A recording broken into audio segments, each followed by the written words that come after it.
Olá pessoal, boa noite. Tudo bem? Olá Fabiana, a mãe do ano. Tudo bom, Fabiana? Oi pessoa querida, tudo bom? Vê quem mais está entrando hoje aí.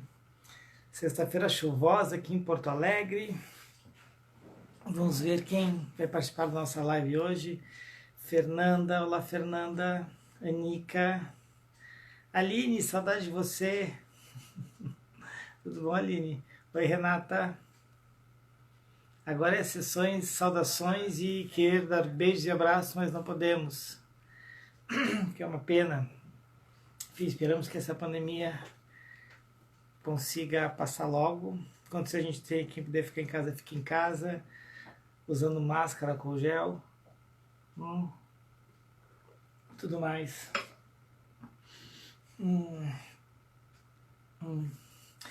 Flávia, que bom te ter por aqui também, Flávia, tudo bom? Olá, Regina, tudo bem? Hoje, pessoal, nosso tema é muito desafiador. Hoje temos uma empreitada intelectual aqui bem puxada. Vamos ver como é que a gente se sai com esse tema, né, de realidade de pandemia. O Brasil ainda tá linda, Brasília tá linda. 36% de umidade. Que é isso? Tá muito bom, Brasília. Vou chegar a 10%, a gente conversa, Fabiana. Antes não dá. Então, pessoal, o nosso desafio hoje é grande. A gente vai falar sobre realidade e fantasia em tempos de pandemia. A gente vai fazer algumas incursões sobre alguns autores, né? Fala, Fabiano, tudo bom? A gente vai fazer uma incursão sobre alguns autores. Vou trazer um estudo de caso bem legal que expressa como que a fantasia se organiza no pensamento humano, como que essa fantasia ela ganha contornos dos comportamentos, e a partir daí a gente vai trocando figurinhas, a gente vai conversando, e óbvio, vocês podem já começar a fazer as perguntas que vocês têm, dúvidas, sugestões, afirmações, enfim, aqui é um espaço de debate, de conversa.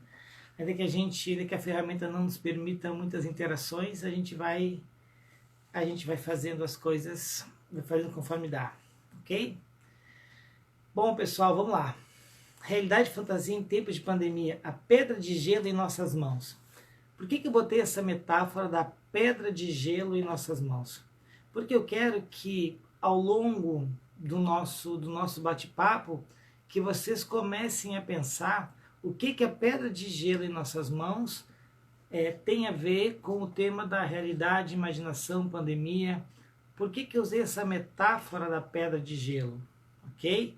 Vamos tentar fazer links, vamos tentar pensar e refletir, ter um pensamento de associação, associar o que essa metáfora tem a ver com a realidade, o que ela tem a ver com a fantasia, como é que isso pode ter sido configurado na minha vida, enfim, é para a gente pensar, né? As lives que eu proponho são lives para que a gente possa pensar, para que a gente possa expandir o nosso pensamento, é claro, e criar coisas para que a gente possa estar tendo uma consciência mais de quem somos e tudo mais, ok?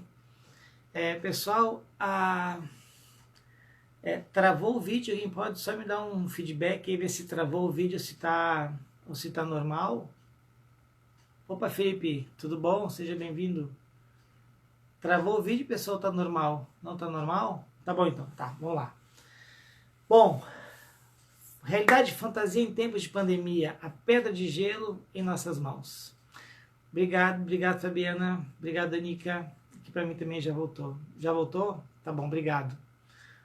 Opa, meu amigo, meu colega Luciano Amado, obrigado pela presença aqui, Luciano. Tá rolando? Beleza, obrigado pessoal. Bom, então vamos lá.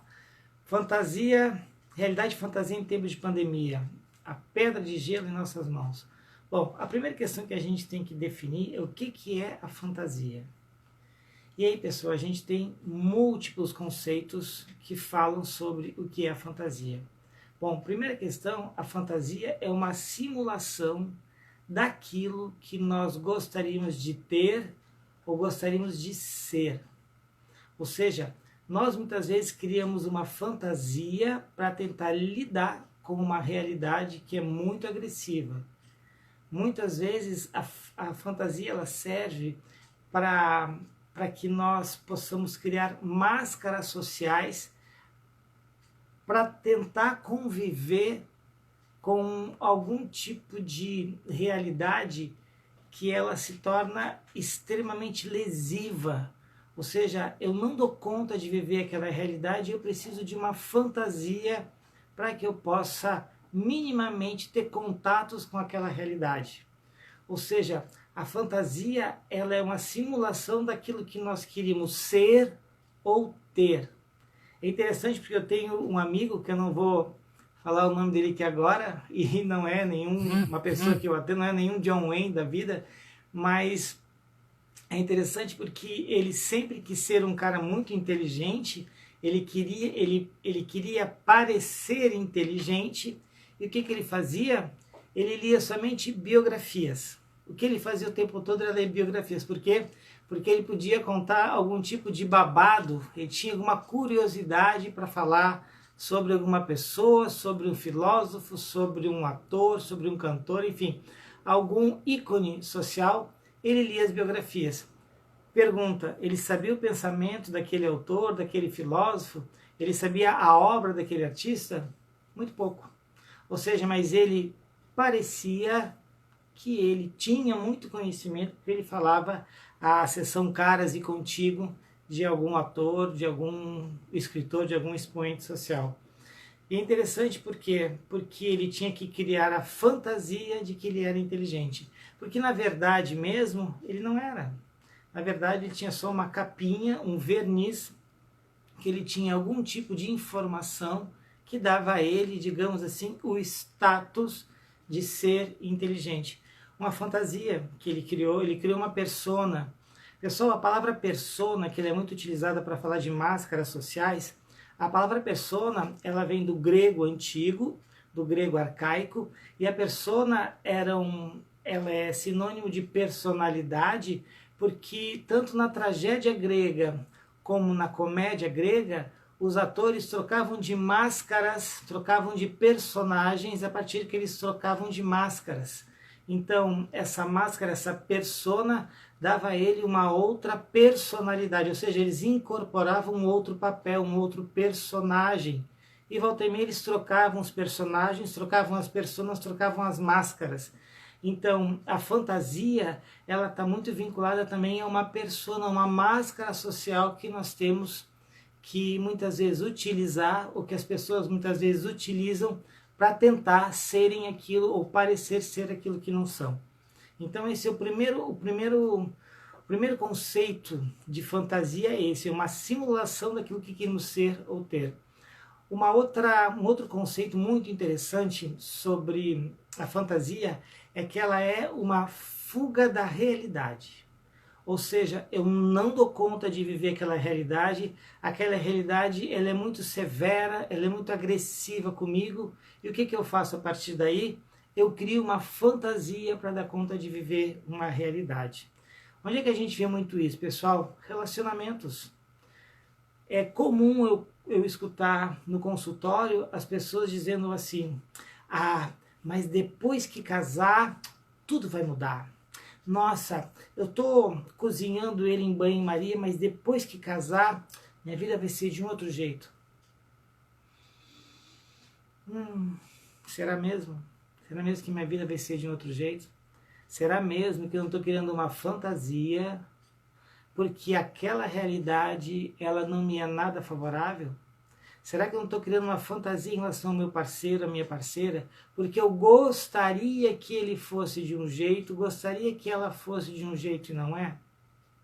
Então, cuidado, porque a fantasia, além dela ser uma fuga da realidade, um dos objetivos da fantasia é evitar os dissabores da realidade. Eu vou repetir porque acho que isso é muito legal. Um dos objetivos da fantasia é uma tentativa que cada um de nós faz de evitar os dissabores da realidade. Por que isso, pessoal? Por que eu tento evitar o dissabor? Porque nenhum de nós quer sofrer, nenhum de nós quer passar por perrengues, por conflitos, por enfrentamentos. Isso gera desgaste, isso gera... muitas vezes eu arranho a minha imagem, muitas vezes eu falo aquilo que eu não quero, muitas vezes num conflito a gente é muito sincero. E muitas vezes isso não cabe, sem ficar dentro da persona, dentro da máscara social, porque se eu falar de fato o que eu estou pensando, eu vou encarar uma realidade. E eu tenho que viver a fantasia, porque a fantasia me protege da realidade. Ou seja, a fantasia evita os dissabores que eu posso ter no enfrentamento de ideias, num conflito afetivo, numa decisão emocional que eu tenho que tomar. Vou para cá ou vou para lá? Caso eu separo, como eu fico? E muitas vezes a gente cria fantasias para evitar os dissabores que a vida vem nos colocar.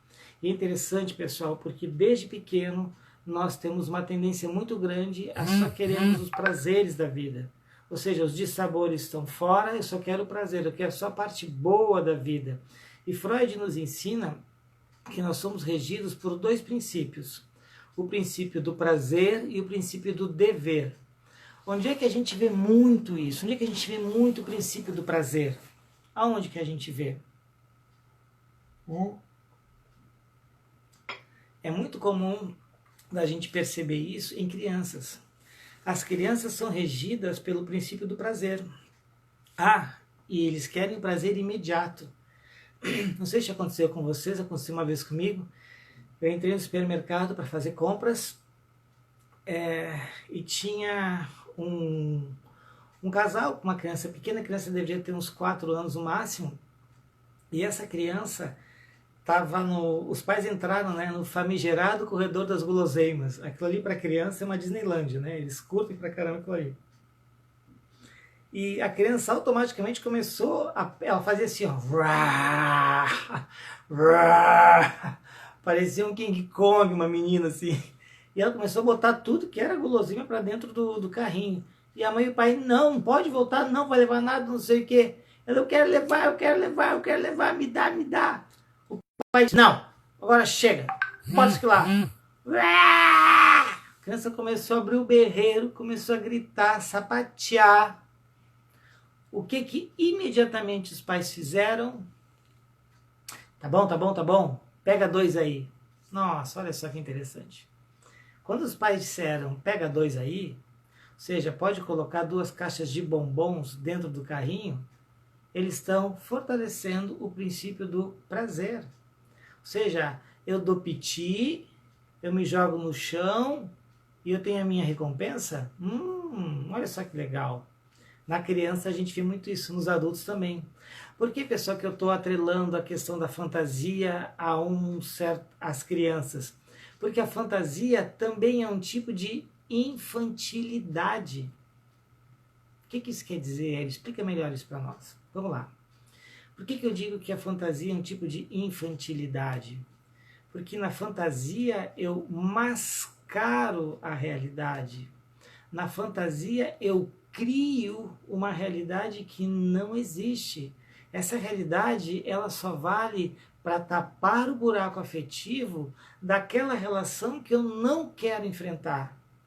A fantasia serve para ludibriar o crescimento que cada um de nós precisa ter. A fantasia ela é um lado nosso infantil que nega o crescimento e diz, não, crescer é muito difícil, crescer dói pra caramba, eu não vou crescer. Eu vou ficar, sabe onde? Quietinha aqui no meu canto, fantasiando que tudo vai dar certo e as coisas vão se acalmar. Ou seja, se eu criar uma realidade para mim, ainda que essa realidade seja um grande castelinho de areia, que no primeiro vento forte, na primeira onda derruba tudo, ainda assim eu prefiro encarar essa fantasia, porque o sofrimento muitas vezes é pior que sucumbir o meu castelinho de areia. Mal sabemos que o vento vai vir, a onda vai bater e a gente vai sofrer. Por que a gente sofre? Porque a gente não quer encarar a realidade.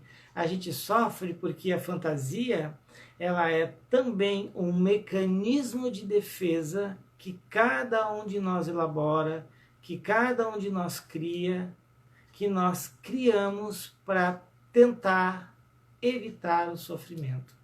Pessoal, quem tenta evitar o sofrimento, quem quer o prazer a todo custo, a todo pano, são as crianças.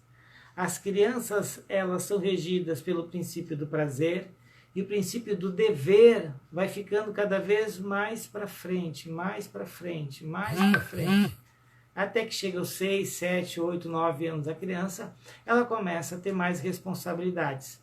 Se bem que hoje em dia, com o fenômeno que a gente chama da adultificação da infância, ou seja, a gente está criando mini adultos já em 3, 4, 5 anos, talvez seja uma live que eu vou fazer em algum outro momento para falar disso, mas as crianças de hoje em dia já têm muitas responsabilidades.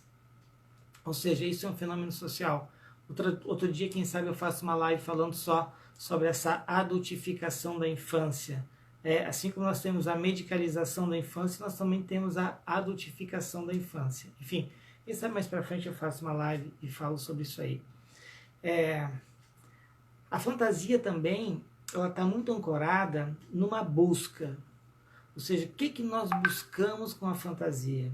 Nós já falamos que nós buscamos simular uma realidade, nós tivemos uma fuga da realidade, nós evitamos os dissabores dessa realidade, e também a fantasia visa buscar uma pseudo-felicidade. Olha que interessante, pessoal. Por que eu falo de uma busca de uma pseudo-felicidade? Por quê? Por que eu atrelo a fantasia a uma pseudo-felicidade? Por quê?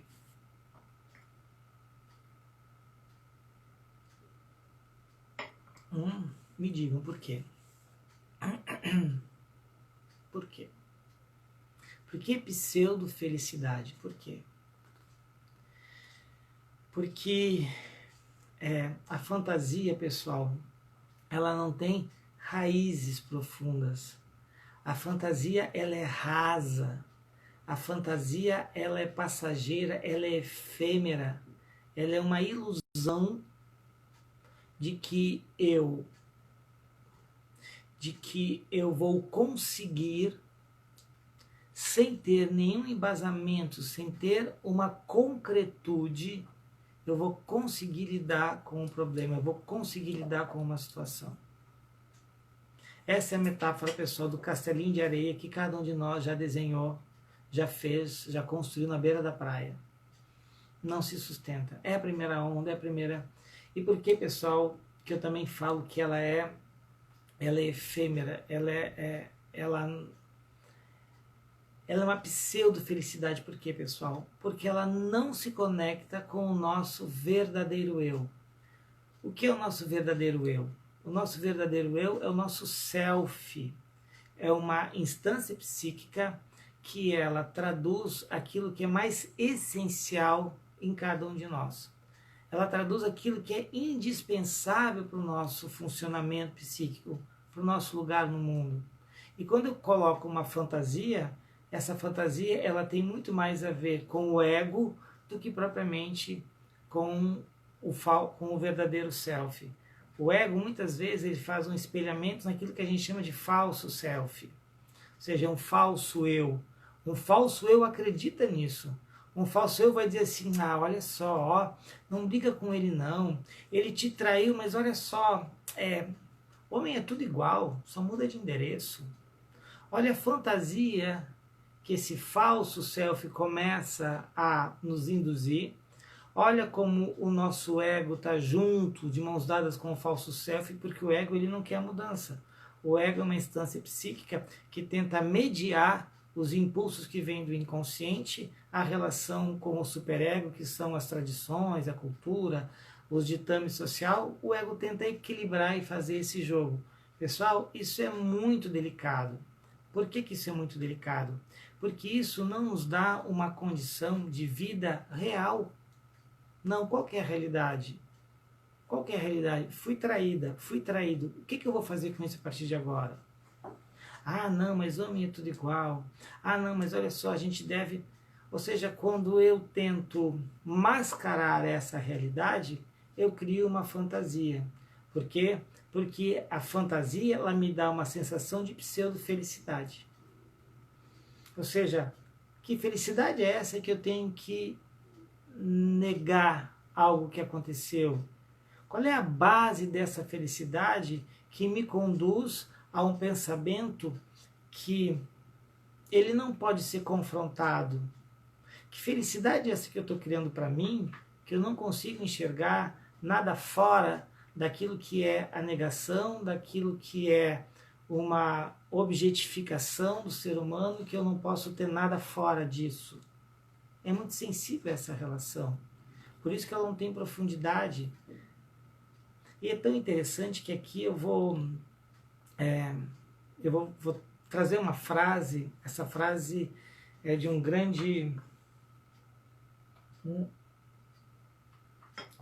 filósofo, que eu já trouxe ele aqui outras vezes, mas trago de novo, porque acho que ele é muito importante para a gente pensar agora. Eu vou trazer uma frase de Platão. Essa frase é o seguinte, anotem aí que vale a pena. Podemos facilmente perdoar uma criança que tem medo do escuro. A real tragédia é quando os homens têm medo da luz. Eu vou repetir a frase porque vale muito a pena. Podemos facilmente perdoar uma criança que tem medo do escuro. A real tragédia é quando os homens têm medo da luz. O que isso tem a ver com a fantasia? Quais são as relações que a gente pode fazer entre fantasia, essa frase, e a pedra de gelo em nossas mãos?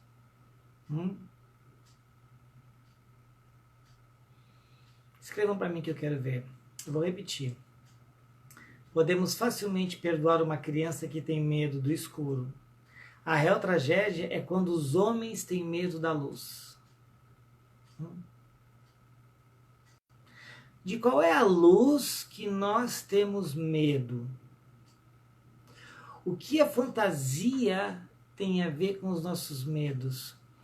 O que essa luz vai iluminar a fantasia? Qual é a luz que a fantasia não acessa? Qual é? Marilda falou aqui a realidade. O que mais? A luz desnuda tudo. Exatamente, Anica. Exatamente isso. Ou seja, quando eu trago a luz, aquele momento da fantasia, que era o momento do escuro, ele passa a ser iluminado. O que isso acontece? Quando eu ilumino um processo psíquico meu, o que acontece? Ali eu vejo algo que estava escondido. Tem uma metáfora legal que eu gosto de usar para falar da psicoterapia.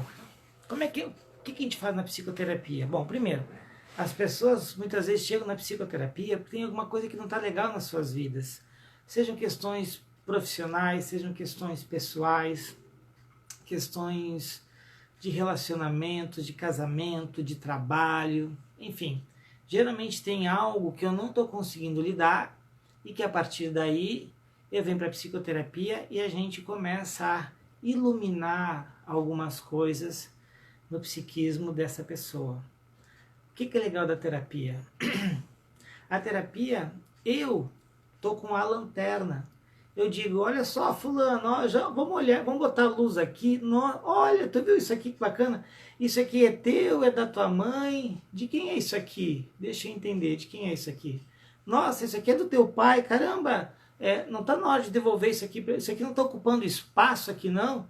Vamos devolver para o teu pai? Tá, vamos devolver. Pronto, então toma aí, devolve para o teu pai. E a lanterna continua na minha mão. Aí eu vou passeando, eu vou olhando, olha, nossa, tu falou isso, então olha aqui. Será que não tem um processo, será que não tem um medo escondido aqui? Vamos iluminar esse medo? Nossa, olha só, esse medo que tu achava que ele era gigante, ele é pequenininho. Mas olha só, fulana, né, tu já está conhecendo mais ou menos aqui. Pega a lanterna agora e agora você vai iluminar o seu espaço. Agora a pessoa está de posse da lanterna e ela começa a iluminar os espaços. Opa, olha o que eu achei aqui. Opa, olha o que eu achei aqui. E assim a gente vai achando coisas, a gente vai iluminando o nosso psiquismo e conforme eu vou iluminando, algumas fantasias começam a se desfazer. A ideia da terapia é que a gente ilumine tudo isso que está acontecendo no nosso psiquismo e que a partir daí a pessoa tenha não só uma nova consciência, mas a pessoa possa também iluminar ela mesma o seu caminho. Ou seja, a lanterna já não está mais comigo, a lanterna está agora com a pessoa. E a partir daí ela pode se aventurar a sair daquela sala que ela entrou no primeiro momento. Pode se aventurar pela sala, pode sair para a rua, enfim, ela tem a lanterna da vida dela. Ou seja, ela está com a luz que vai dissipar as ilusões, as fantasias que muitas vezes ela carrega. E é legal da gente atentar para essa frase de Platão, que é incrível como nós temos o quartinho escuro da nossa vida. É incrível como a gente acaba não tendo mais a lanterna nas nossas mãos. É incrível como a gente nem sabemos mais onde é que está a lanterna. Na terapia, um dos processos que a gente faz é dar a lanterna para a pessoa, vai lá, agora é contigo. Tu já sabe fazer, já sabe caminhar, já sabe lidar com a lanterna, sabe que a lanterna tem uma luz mais fraca, uma luz mais forte, sabe trocar as pilhas da lanterna, ou seja, agora é com você. A ideia da terapia, pessoal, não é de uma muleta, não. A ideia da terapia que eu faço é de dar autonomia, é de buscar uma construção que a gente chama uma construção em que os saberes da pessoa são os mais importantes que os meus saberes. Ou seja, o que a gente faz na terapia é justamente desconstruir algumas fantasias que foram criadas e trazer para a realidade. Isso muitas vezes é dolorido? Com certeza. Isso muitas vezes é fácil? Não é. Mas isso é necessário e isso é possível para que cada um de nós cresça e consiga sim ter uma vida real e não uma vida de fantasias. Ok? Como prometido, eu vou trazer para vocês aqui um estudo de caso muito legal que eu fiz com o John Wayne, que é o seguinte. O John Wayne era um... Pessoal, para quem está chegando agora na live, como eu sou pesquisador e como eu sou psicólogo, como a psicologia tem todo um código de ética que rege a profissão, em que o sigilo é uma parte fundamental da terapia, eu decidi chamar de John Wayne, enfim, um nome, fantasia, para falar dos casos masculinos e Mary Jane para falar dos casos femininos que eu tive a oportunidade de estudar, de produzir, escrever livros, artigos, enfim, publicações em geral. E esse estudo de caso foi muito interessante. O John Wayne, ele era motoqueiro, ele morava sozinho em Brasília e ele tinha tido vários sonhos, né, que falavam sobre algum tipo de questão que estava muito próxima dele. E ele era um motoqueiro muito agressivo, por assim dizer. Ele pegava aquelas motos de 1000 cilindradas, não sei quantas cilindradas, e ia de Brasília a Goiânia em 1h50, 1h40, ou seja, ele andava muito rápido e tal. E os sonhos dele todos eram sonhos que tinham algum tipo de acidente, algum tipo de colisão, algum tipo de batida, algum tipo... E aí uma semana ele chega na terapia com a perna queimada, encostou o cano da moto, tal, não sei o que, pois é, esse aqui estava na garagem, tal, não sei o que. E ele trouxe um sonho, que é o sonho que que eu vou analisar aqui para vocês. O sonho dele era o seguinte: ele estava num bar, um bar parecia um saloon, aqueles do faroeste americano, as portas eram aquelas portas que abriam e fechavam, até que em determinado momento ele está cheirando uma carreira de cocaína no banheiro desse bar, desse salão, e ele estica a carreira de cocaína, de pó, com a carteira de identidade dele, ele cheira e diz que quando ele vai sair, ele toca a mão no bolso e, putz, cadê minha carteira, cadê minha identidade? Minha identidade não está aqui. Nisso ele fez um movimento para abrir a porta, ele olhou para trás, estava a carteira, ele levou a mão, pegou a carteira de identidade, ele botou, e quando ele estava saindo, a porta voltou e pá! Bateu nos dentes dele, bateu no nariz dele, bateu...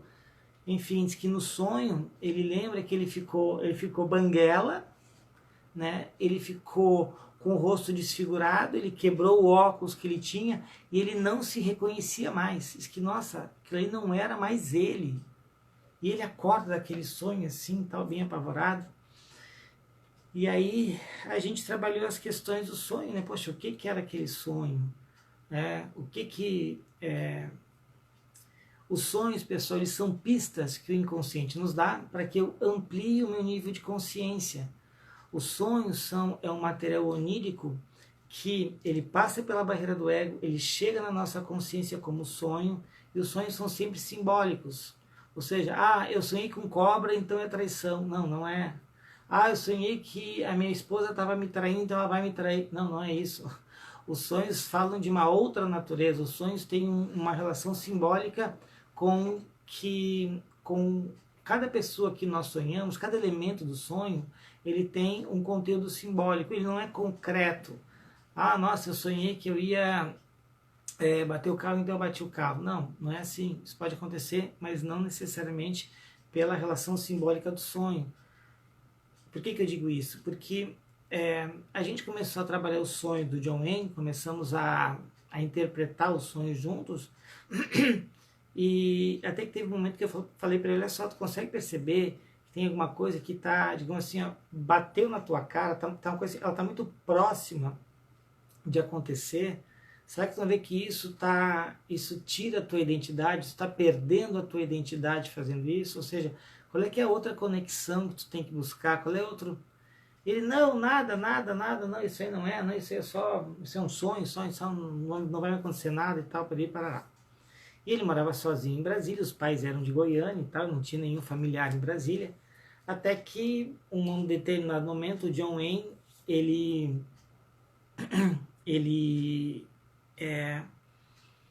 nós tínhamos terapia, acho que era numa quarta-feira à noite, ele não aparece na terapia, eu ligo para ele, não responde, eu falei: puxa, será que aconteceu alguma coisa e tal, não sei o quê. Aí casualmente tinha uma amiga que trabalhava na regulação de leitos e tal, e eu falei: pô, será que o cara está desaparecido, alguma coisa, será que deu entrada, né? Aí eu liguei para ela viu que o John tinha dado entrada todo esfacelado, todo quebrado, todo detonado, um acidente de moto, né? Ele deu entrada em Brasília. E aí eu fui visitá-lo e tudo mais, ele estava se recuperando, estava bem e tal. E aí, pessoal, vocês sabem o que ele me disse quando eu fui no hospital vê-lo, quando eu fui conversar com ele? Vocês sabem qual foi a fantasia que ele criou naquele momento para falar comigo? Adivinhe. Adivinhe o que o John Wayne falou para mim, a primeira frase que ele disse para mim quando ele me viu e tal, estava no quarto do hospital. Adivinhe qual foi a primeira frase que ele me disse? Adivinhe. Tem a ver com uma fantasia que ele criou. O cara todo detonado, se acidentou, teve politraumatizado e tal. Tentem adivinhar qual foi a frase que ele disse para mim quando ele estava no hospital, que tem a ver com uma puta fantasia que ele criou. Tenta imaginar qual foi a frase.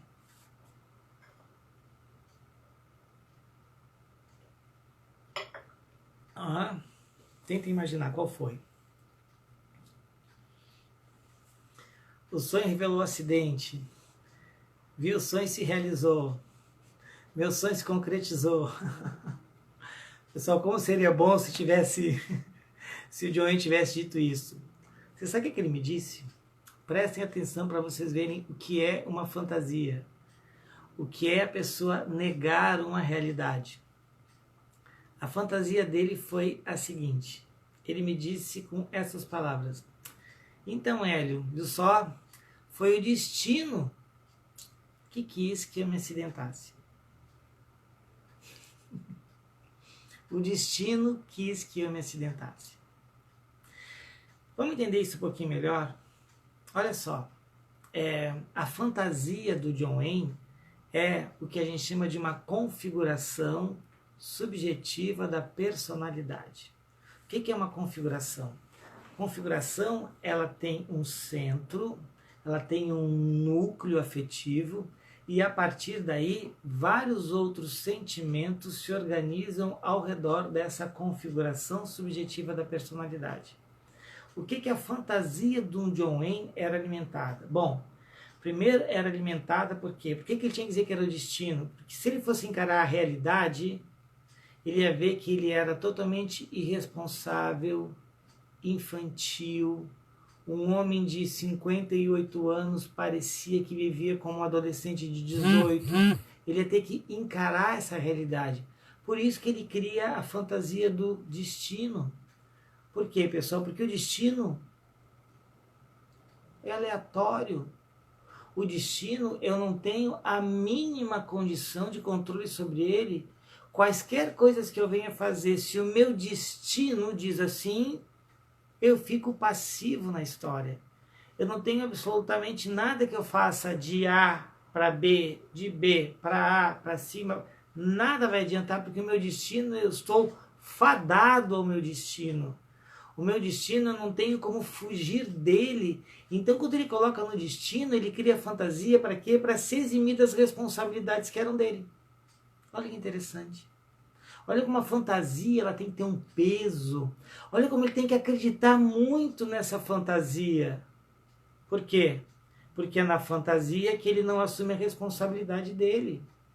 A fantasia a fantasia que é configurada por vários sentimentos, tem outro sentimento que alimenta essa configuração subjetiva da personalidade de John Wayne da fantasia.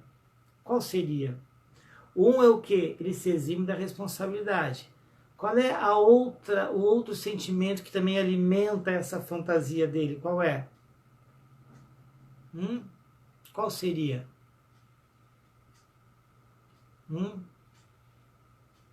Quando ele coloca a fantasia e o destino, ele diz o quê?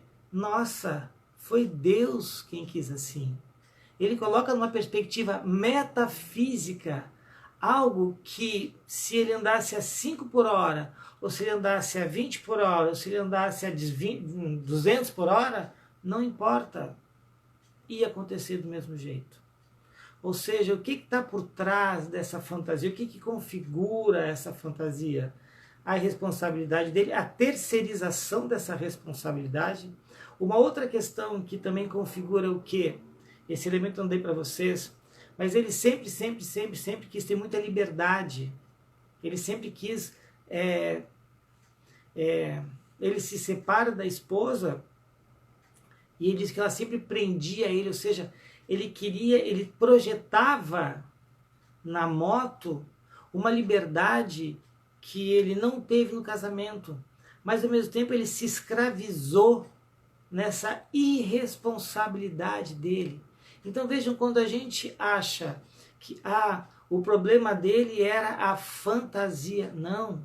A fantasia é uma configuração de vários outros sentidos que ele elaborava para dizer o quê? Que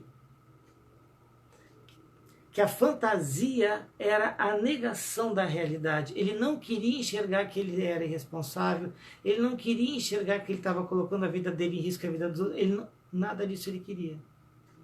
Ora, o que a gente faz então? Tu tem que chamar essa pessoa para uma nova realidade. Ele tem que encarar a realidade. Ele não pode mais ficar, pessoal, com um pensamento mágico da vida dele. Vamos lá. O que é o pensamento mágico? O pensamento mágico é aquele pensamento que cada um de nós já teve um dia, ou que ainda temos hoje em dia, que diz mais ou menos o seguinte: eu vou pegar minha moto, eu vou de Brasília a Goiânia a 200 km por hora e nada vai me acontecer. Não. Eu tenho corpo fechado, eu sou filho de Deus, Deus vai me iluminar, Deus vai me proteger e nada vai me acontecer. Eu vou sair de noite, eu vou pra balada, eu vou transar sem camisinha, mas olha só, não DST não pega em mim, AIDS não rola comigo, eu vou pegar o meu carro bêbado, vou sair e nada vai me acontecer. Pessoal, o pensamento mágico é mais uma criação fantasiosa que nós temos para não encarar a realidade. Ou seja, o pensamento mágico, ele me coloca numa relação muito infantilizada com o mundo dos adultos, com o mundo real. Por quê? Porque eu tenho que criar um pensamento mágico, porque o pensamento mágico atende à minha necessidade infantilizada. E a minha necessidade infantilizada é justamente aquilo que eu não quero ver da realidade. Ou seja, o que eu falo? O que eu quero dizer com uma necessidade infantilizada? Eu quero dizer que todos nós precisamos da fantasia, todos nós temos. Só que qual que é o problema da fantasia então? O problema da fantasia é quando ela se torna a pauta, a tônica da minha vida. Quando eu começo a criar um mundo de Bob, quando eu começo a criar Alice no País das Maravilhas, eu não consigo mais ter contato com a minha realidade. Ou seja, quaisquer coisas que eu venha a ter que decidir, quaisquer coisas que sejam impactantes no meu processo de desenvolvimento, no meu processo de expansão da minha consciência, eu sempre tenho que fantasiar. Eu nego insistentemente essa relação. E eu pergunto para vocês, a fantasia é ruim? Não, não é não. Só que quando eu passo a fazer desse expediente a principal ferramenta para eu me desenvolver, para eu trabalhar, estou negando a realidade, estou negando o meu desenvolvimento, estou negando a minha condição. Fantasia e imaginação é a mesma coisa? Não. A fantasia, pessoal, ela nos coloca num lugar de tapa-buracos afetivo. A fantasia, ela vai tapar um buraco afetivo nosso. A fantasia, ela vai fazer com que eu tenha uma medida, uma relação paliativa com a realidade. Eu não vou no cerne da questão, eu não vou buscar o que de fato está. E a imaginação não. A imaginação é uma expansão da consciência. A imaginação, eu estou aqui hoje, mas eu me projeto para além, me projeto para o futuro. Eu vou fazer isso, estou fazendo isso, que bacana, eu tenho essas condições, eu tenho isso, eu faço isso. É muito diferente da fantasia. A fantasia, ela tem um ensimesmamento dessa relação. E aí, obviamente, que eu não cresço. Aí, obviamente, que a Nica coloca aqui, que é bem colocado mesmo, que são a questão dos vazios. Ou seja, a fantasia, ela vem tapar um buraco afetivo, vem tapar um vazio existencial meu. Isso faz com que quais relações se estabeleçam a partir daí? Como eu já falei aqui, relações rasas, relações que não vão dar a condição que a gente gostaria de ter. Bom, pessoal, falei pra caramba hoje, né? A responder algumas perguntas aqui, a bater um papo a partir das perguntas que a gente tem. Vocês também, pessoal, venham fazendo as perguntas de vocês. O Felipe traz uma questão aqui. Qual é o espaço que devemos dar às fantasias? Olha, Felipe, a fantasia ela não é boa nem má em si mesma. O uso exacerbado, o uso como ferramenta única no meu psiquismo é que as coisas acabam sendo problemáticas. A fantasia ela tem que ter o espaço como eu tomo banho. Ou seja, todo dia eu vou tomar banho, todo dia eu preciso tomar banho. Agora, eu não preciso tomar banho 24 horas por dia. Eu não preciso ficar no banheiro 24 horas por dia. Não, não é. Ou seja, o espaço que devemos dar à fantasia é aquele espaço em que eu saiba que eu estou fantasiando, em que eu tenha um controle mínimo da situação, em que eu saiba que, pô, não, parei, isso aqui não vai dar agora, mas olha só, deixa eu colocar isso aqui mais para frente eu lido com isso aqui me parece meio difícil aqui agora, deixa eu... Ou seja, é uma outra relação que tu estabelece com a fantasia. Ou seja, ela tem um quê de fantasia, mas tem um outro quê de realidade. Se eu não consigo ter essa relação com os pés no chão, a fantasia simplesmente me engole, ela acaba sendo o motor das minhas relações. E isso, pessoal, a gente vê muito em relações afetivas. Demais, demais. É incrível como isso comparece no consultório em termos de relações afetivas. Isso é muito comum de acontecer. Ou seja, eu tenho uma necessidade tão grande de ser aceito, eu tenho uma necessidade tão grande de me apegar a alguma coisa. A minha carência ela é gigantesca no quesito afeto, que eu começo a fantasiar as coisas mais bárbaras e impossíveis do mundo. Tem um livro muito legal que eu vou sugerir para vocês, que se chama Mulheres que Correm com Lobos, da Clarissa Pinkola, que é uma autora consagrada. Ela tem o capítulo 2, fala sobre o Barba Azul. O que é o Barba Azul? O Barba Azul, ele é uma instância psíquica que cada um de nós tem, que ele é um grande devorador de sonhos. Deixa eu explicar isso para vocês melhor. No conto do Barba Azul, espero que vocês leiam, só vou contar um pouquinho aqui. No conto do Barba Azul, o Barba Azul se aproxima de uma família, ele quer casar com a caçula de 5 irmãs, ele quer casar com ela e tudo mais, mas a fama dele não é nada legal. A fama dele, olha, é péssima. A fama dele diz o seguinte, que todas as mulheres que ele casou desapareceram, não se sabe onde elas estão, não se sabe o que aconteceu com elas, não se sabe de nada, né? E aí o Barba Azul se aproxima da caçula dessas irmãs e ele começa a fazer galanteios. Ele é um grande Dom Juan, ele é um grande sedutor, e ele faz os galanteios, ele chama ela para sair e tudo mais e tal, até que em um determinado momento ela diz, mas olha só, a barba dele nem é tão azul assim, a fama dele nem é tão ruim assim. Ou seja, a fantasia do Dom Juan, de um grande Barba Azul, se instala. Por quê? Porque ainda que todas as evidências, toda a realidade se coloque nessa relação, nada disso importa. O que importa mesmo? Importa que a barba dele nem é tão azul assim.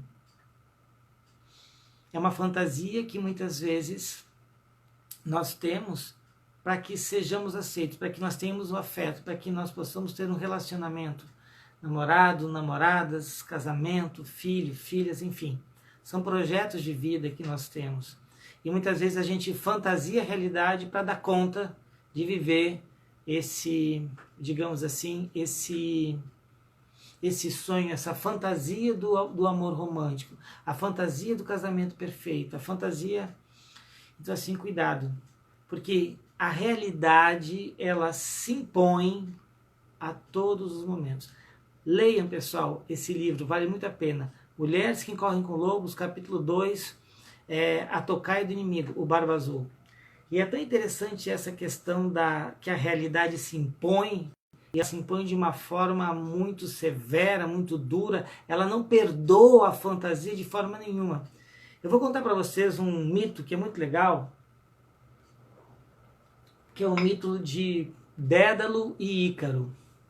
Para quem não conhece, Dédalo era um grande engenheiro, Dédalo trabalhava para Zeus, Ícaro era seu filho. Dédalo tem ciúmes de um sobrinho chamado Talo. Ele era tão habilidoso quanto Dédalo, ele era inventivo, criativo, era muito engenhoso. Dédalo, com medo do sobrinho tomar o seu lugar, empurra ele do abismo e o mata.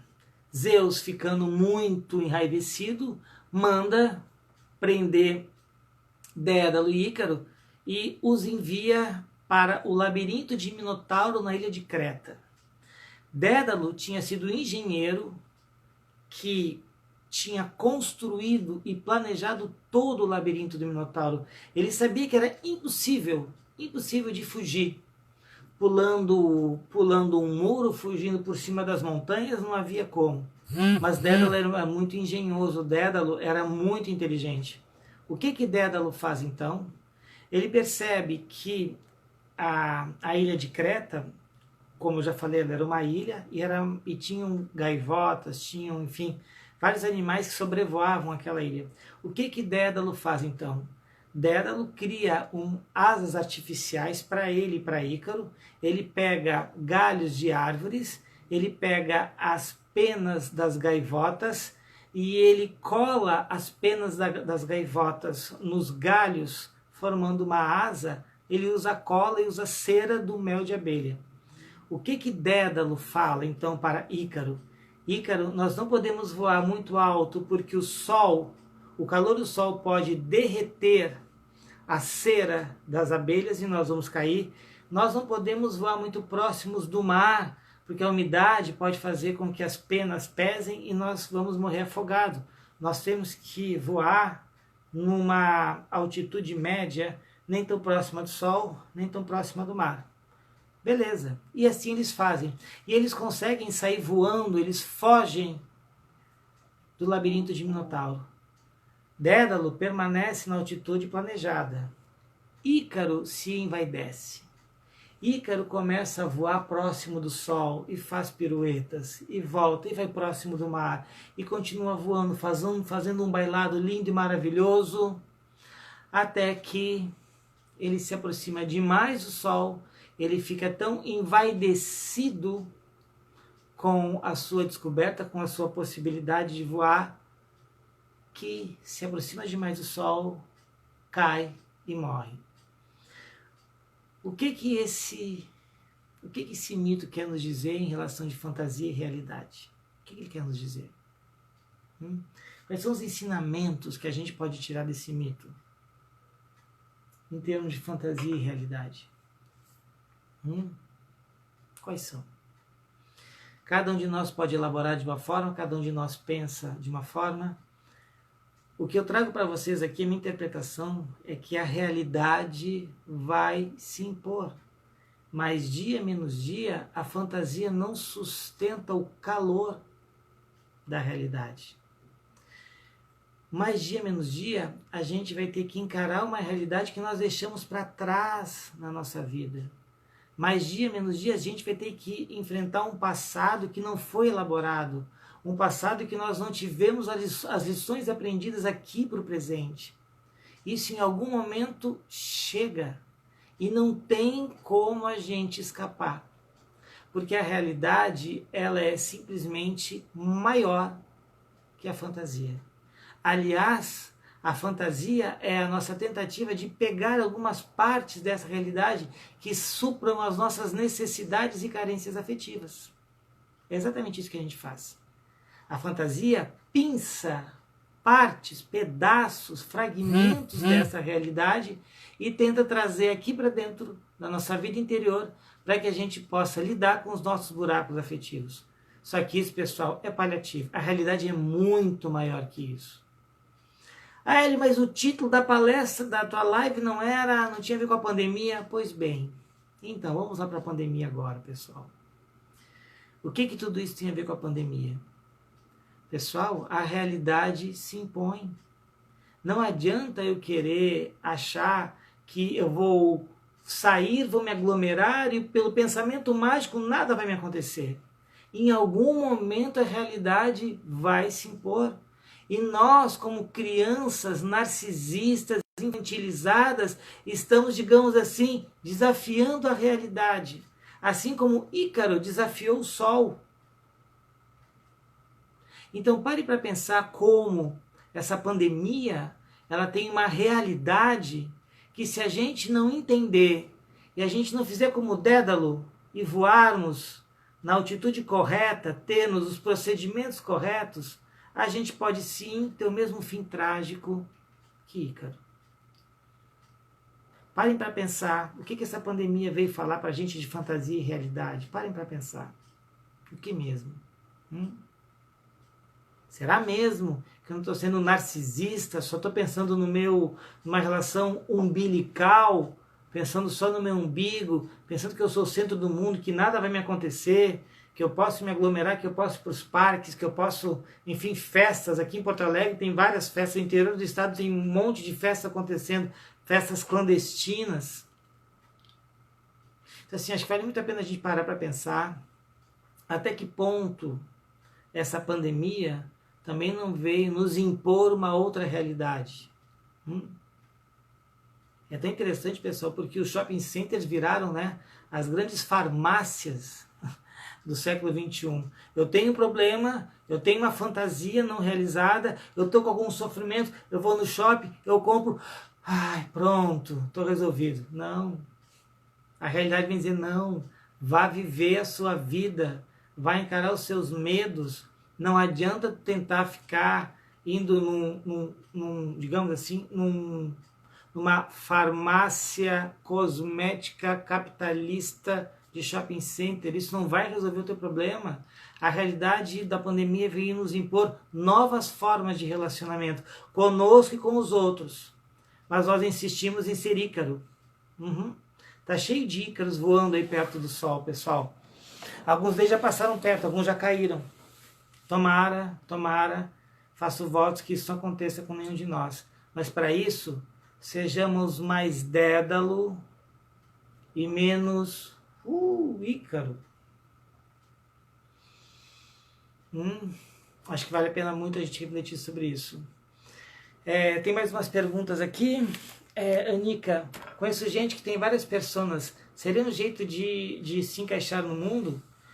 Pode ser, Anica, pode ser um jeito de se encaixar no mundo. Também pode ser um jeito de eu não me encaixar. Ou seja, eu me encaixo fora, mas não me encaixo dentro. Eu me encaixo no mundo, mas o meu mundo interior está completamente vazio. Por quê? Porque a fantasia, ela me dá uma relação de externo e não de mundo interior. Ela me dá uma relação de fora e não de dentro. Ela me dá uma relação de ego e não de self. Então, assim, pode ser um jeito? Pode. Só que imagina só, se cada mundo, cada universo, cada grupo social, cada trabalho que eu começar na minha vida, eu vou ter que usar personas, meu Deus do céu. Eu vi aquele filme Fragmentado, né, que o cara tinha 25 personalidades. Vai ser mais ou menos isso que a gente vai acontecer. Claro, aquilo ali, pessoal, era uma psicopatologia, o cara era um psicopata, enfim, é uma outra questão, né? Outro dia, quem sabe, até posso falar sobre isso. A diferença de neurose e psicose, o cara era um psicopata, tinha uma psicose, enfim, mas é uma outra história. Também tem a ver com realidade, mas enfim, em algum outro momento eu posso fazer uma live, se vocês quiserem, sobre isso aí. E quando as coisas estão perfeitamente iluminadas e ainda assim as pessoas não querem ver? Bom, é interessante isso que tu traz, João, porque as pessoas também podem estar iluminadas, sabem pelo quê? Pelo que as pessoas se iluminam e acabam ficando cegas? Pelo quê?